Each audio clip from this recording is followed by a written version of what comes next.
कसला धक्का?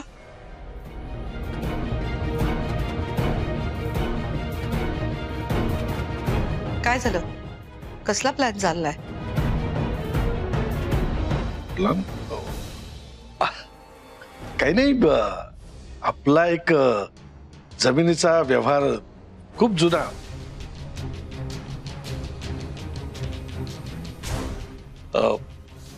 बरेच दिवस झाले अडकला होता तो.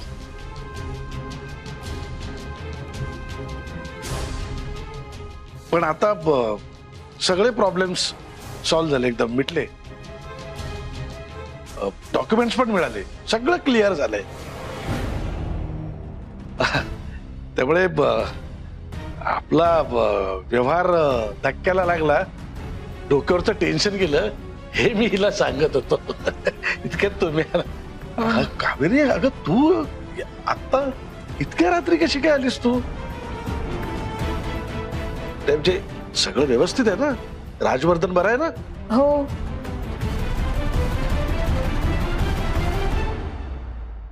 अरे मी बोलवलं होतं तिला. तुम्ही का हो, काही झालंय का? काहीतरी काम होतं माझं तिच्याकडे.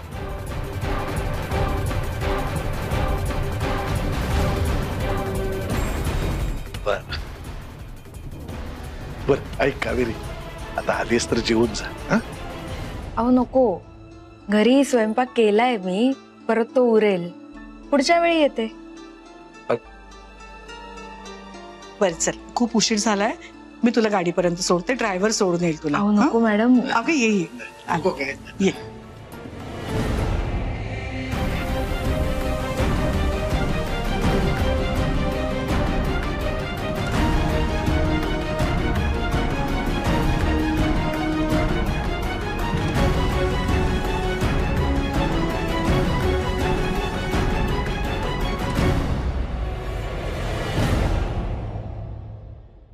बघ तरी, काही खाऊन पण गेल्या नाहीये. मला नेहमी सांगत असतात की जेवणावर राग काढू नका. स्वतः काय करतायत? याला काय अर्थ आहे? तू जेवून घे. मला भूक नाहीये, तू घे जेवून. मला तरी भूक लागणार आहे का? खाऊ कुठे आहे कळेपर्यंत.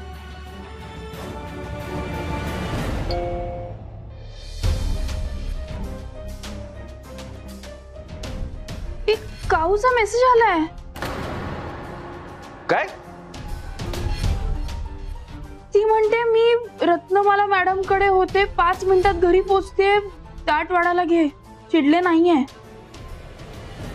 Thank God.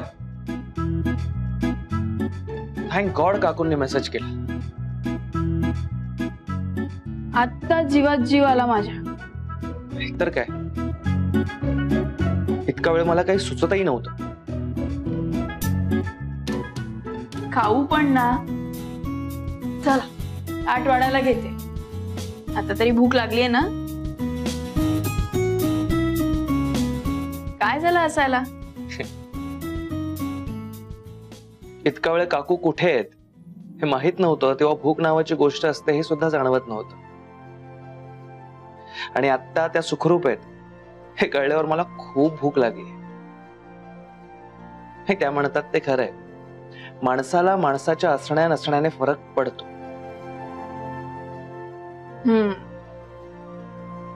चलिए, वाढायला घेते.